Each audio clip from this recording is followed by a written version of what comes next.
Good morning friends. આજે આપણે પ્રકરણ નંબર 2 બહુપદીમાં સ્વાધ્યાય 2.3 એના દાખલા નંબર 1 માં પહેલો જોઈશું.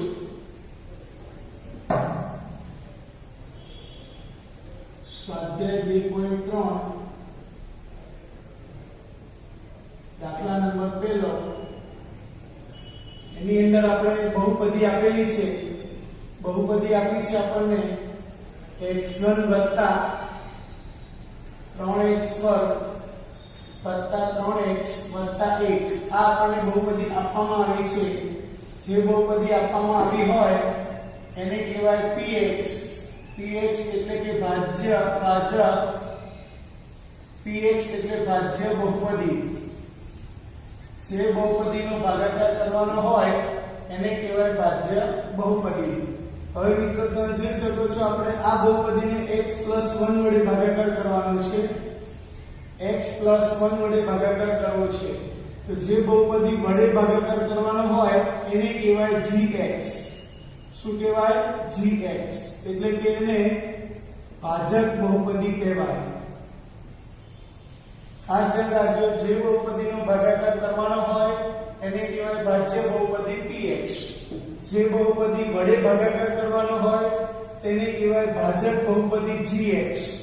અને હવે આ ભાજ્ય બહુપદીને આ ભાજક બહુપદી વડે ભાગાકાર કરવામાં આવે તો આપણને ઉપર જે આન્સર મળશે એને કહીશું આપણે qx. qx એટલે એનું નામ છે ભાગફળ બહુપદી. શું કહેવાય? ભાગફળ બહુપદી. ભાગફળ બહુપદી. ખાસ મિત્રો ધ્યાન રાખજો, px ને gx વડે ભાગવાથી આપણને જે ઉપર જવાબ મળે એ ભાગફળ બહુપદી ને બાકી વધે એને શેષ બહુપદી rx કહીશું. હવે બહુપદીનો બહુપદી વડે ભાગાકાર કેવી રીતે થાય તો મિત્રો ખાસ ધ્યાન રાખજો. અહીંયા પહેલું પદ છે x3.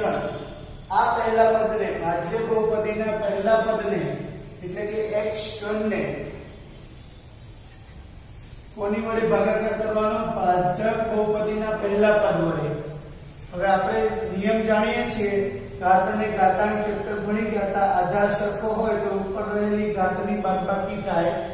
એટલે કે x એમ નામ 3 ઘાત છે, અહીંયા કશું નથી એટલે 1 ઘાત કહેવાય. તો 3 માંથી 1 ઘાત જાય એટલે કેટલી ઘાત આવશે? 2 ઘાત. 3 માંથી 1 ઘાત બાદ થાય એટલે કેટલી ઘાત મળે મિત્રો? 2 ઘાત. તો આ જે આપણને x વર્ગ મળ્યું આ રફ કામ છે. ખાસ ધ્યાન રાખજો મિત્રો, આ રફ કામ છે. તો આ જે x વર્ગ મળ્યું એ આપણને ભાગફળનું પહેલું પદ મળ્યું x વર્ગ. હવે આ x વર્ગને આ x+1 સાથે ગુણાકાર કરીશું. એટલે કે x વર્ગનો ગુણાકાર કોની સાથે કરવાનો છે? x+1 સાથે. x+1 શું છે? ભાજક બહુપદી. હવે આનો ગુણાકાર તમને આવડે છે. x વર્ગનો x જોડે ગુણાકાર કરીએ છીએ ત્યારે ઉપરની ઘાતનો સરવાળો થાય. અહીંયા 2 ઘાત, અહીંયા 1 ઘાત, એનો સરવાળો એટલે 3 ઘાત પ્લસ છે. તો પ્લસ x વર્ગનો ગુણાકાર 1 જોડે કરો એટલે શું આવ્યું? x વર્ગ. એટલે ટૂંકમાં ભાગફળના પહેલા પદનો ગુણાકાર ભાજક સાથે કરવાથી આપણને જે બે પદ મળ્યા x3 વત્તા x વર્ગ એ અહીંયા લખીશું x3 વત્તા x વર્ગ. હવે નિશાન બદલીશું, પ્લસ નું માઈનસ, આ પ્લસ નું પણ માઈનસ. એટલે તમે જોઈ શકો છો આ એક ખાસ ધ્યાન રાખજો, આ બહુપદીમાંથી આ બહુપદી બાદ થાય એટલે નિશાની બદલવી પડે. પ્લસ છે તો માઈનસ, અહીંયા પણ પ્લસ છે તો માઈનસ. પછી x3 પ્લસ x3 માઈનસ એટલે 0 થઈ જશે એટલે 0 લખવાની જરૂર નથી. 3x વર્ગ પ્લસ છે, આ x વર્ગ માઈનસ છે તો 3x વર્ગમાંથી x વર્ગ બાદ થાય એટલે કેટલા વધશે? 2x વર્ગ. હવે અહીંયા થી થશે ઉપરથી 3x અને અહીંયા પ્લસ 1. હવે મિત્રો ખાસ ધ્યાન રાખજો, હવે આપણા માટે જે અહીંયા x3 વાળી બહુપદી હતી તેવી રીતે અહીંયા હવે 2x વર્ગ વાળી બહુપદી થઈ ગઈ એટલે કે x વર્ગ વાળી બહુપદી. તો આ પ્રથમ પદ 2x વર્ગને ફરી x વડે ભાગીશું. એટલે કે 2x વર્ગને x વડે ભાગાકાર કરીએ તો શું આવે? 2 ના 2 એમ ના. x વર્ગને x વડે ભાગીએ એટલે આપણે જાણીએ છીએ કે x ની ઉપર 2 ઘાત અને x ની ઉપર 1 ઘાત. એટલે 2 માંથી 1 ઘાત બાદ થાય એટલે 2 એમ ના અને x ની 1 ઘાત એટલે એને શું કહેવાય? x. તો ભાગફળનું પદ કયું આવ્યું? Plus 2x. ભાગફળનું પદ કયું આવ્યું મિત્રો? Plus 2x. આ જે 2x આવ્યા એનો ગુણાકાર ફરી વખત ભાજક જોડે કરવાનો x+1 જોડે. તો 2x ને x જોડે ગુણો તો 2x વર્ગ, 2x ને એક સાથે ગુણો તો આવશે 2x. એટલે મિત્રો અહીંયા જે 2x વર્ગ વત્તા 2x આવે તો અહીંયા સજાતીય પદ નીચે ગોઠવવાનું, એટલે કે x ઘન નીચે x ઘન, x વર્ગ નીચે x વર્ગ. અહીંયા પણ એવું x વર્ગ નીચે x વર્ગ, x ની નીચે x. હવે મિત્રો અહીંયા ચિહ્ન બદલો, પ્લસ નું શું થશે માઈનસ, તો આ પ્લસ નું પણ માઈનસ, એટલે આ ઉડી જશે. 3x માંથી 2x જાય તો શું આવે x, અને અહીંયા છે પ્લસ 1. હવે આ x પ્લસ 1 આવ્યું, 3x પ્લસ છે, 2x માઈનસ છે, તો 3x માંથી 2x જાય તો x આવે, 3x મોટા છે એનું ચિહ્ન પ્લસ. હવે આ x ને આ x વડે ભાગાકાર કરવો છે. તમે જાણો છો x ને x વડે ભાગાકાર કરીએ તો x એકા x ઉડી જાય એટલે 1 મળે. તો આ 1 આવ્યો કે ભાગફળનું ત્રીજું પદ આવ્યું.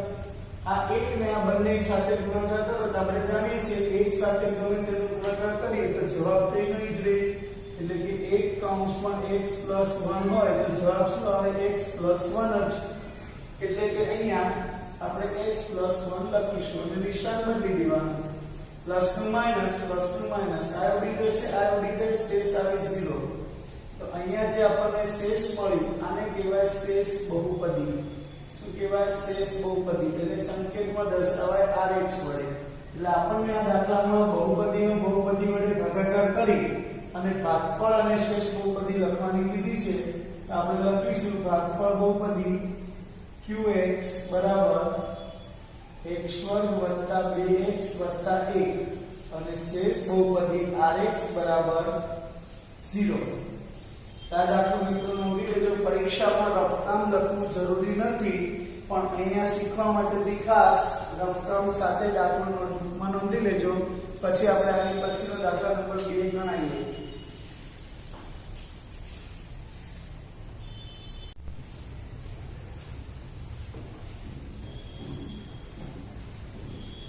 દાખલા નંબર 1 માં બીજો જોઈએ. એમાં ભાજ્ય બહુપદી એવી છે એટલે કે x ઘન વત્તા 3x વર્ગ વત્તા 3x વત્તા 1 એનું ભાગાકાર કરવાનો છે x માઈનસ 1/2 વડે. તો મિત્રો ખાસ ધ્યાન રાખજો, આને શું કહેવાય, px. શું કહેવાય, px. આને શું કહેવાય, જેના વડે ભાગાકાર કરવો એને gx.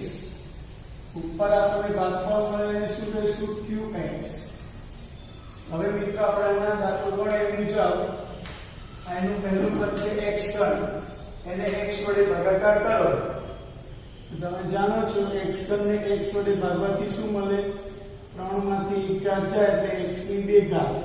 આ x ની 2 ઘાત એટલે શું આવી ગયું, અહીંયા ભાગફળનું પહેલું પદ.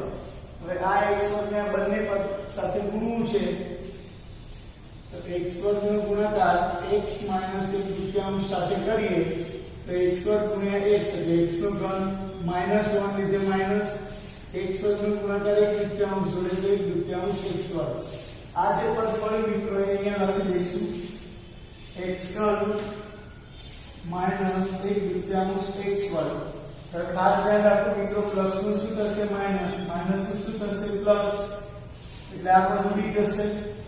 હવે અહીંયા ધ્યાન રાખજો, આ x વર્ગ છે એટલે x વર્ગ તો લખી દેવાનો, પણ અહીંયા કેટલા છે 3 પ્લસ 1/2 કેવા છે પ્લસ. હવે 3 માં 1/2 ઉમેરીએ તો કેટલા થાય, તો ખાસ મિત્રો ધ્યાન રાખજો, 3 માં 1/2 ઉમેરો એટલે 2 લસા આવે તો 2 તારી 6, 6 માં 1 ઉમેરો તો કેટલા થઈ જાય 7, એટલે 7/2 આન્સર આવ્યો.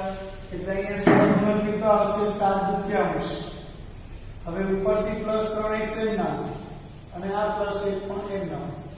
હવે આ 7/2 x વર્ગને x વડે ભાગાકાર કરવો છે.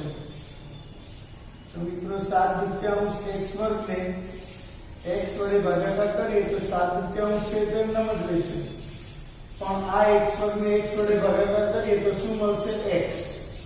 એટલે આપણે ભાગફળ બીજું પદ કયું મળ્યું 7/2 x.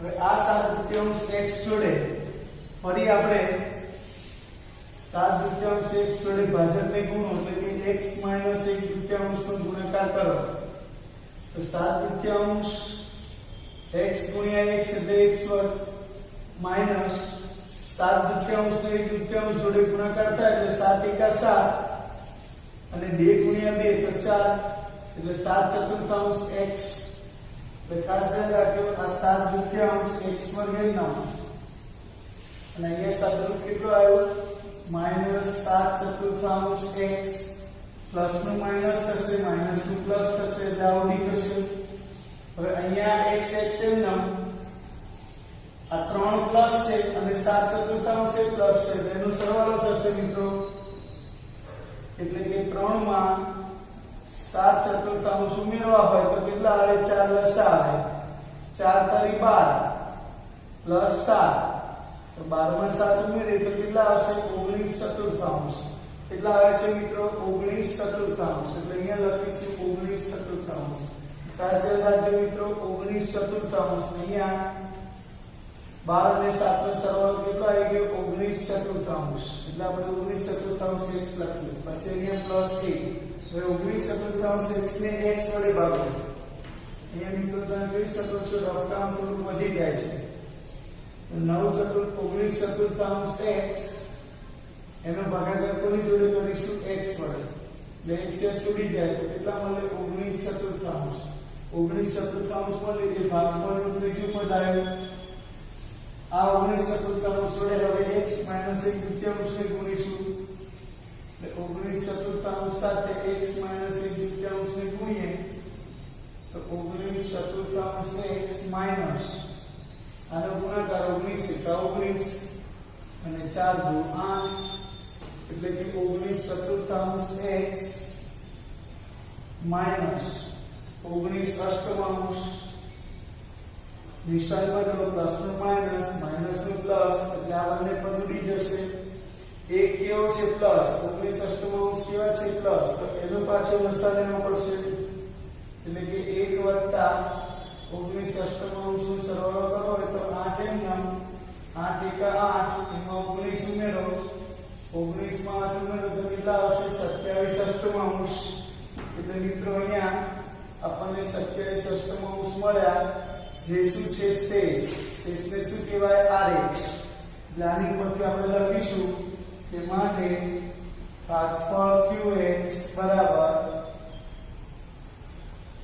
x વર્ગ વત્તા 7 દુત્યાંશ x વત્તા 19 ચતુર્થાંશ અને શેષ rx મળશે 27 અષ્ટમાંશ મિત્રો આ દાખલા નોંધી લેજો અહીંયા અપૂર્ણાંક હોવાને લીધે અહીંયા 1 દુત્યાંશ અચળ પદ અપૂર્ણાંક છે એની લીધે દરેકનું એક રફકામનું સ્ટેપ વધ્યું એટલે 3 સ્ટેપ બીજા પ્લસ થઈ ગયા રફકામના આપેલા પદનું રફકામ હતું આટલે સુધી પછી અહીંયા બીજા પદ સુધીનું રફકામ અને અહીંથી છે ત્રીજા પદ સુધીનું રફકામ ખાસ મિત્રો ધ્યાન રાખજો આ પહેલા પદનું રફકામ અહીંથી બીજા પદનું રફકામ છે અને અહીંયાથી છે ત્રીજા પદનું રફકામ એટલે રફકામ છે પણ એ રફકામ આવડશે તો જ તમને દાખલામાં ખબર પડશે આ લખી રાખજો મિત્રો થેન્ક યુ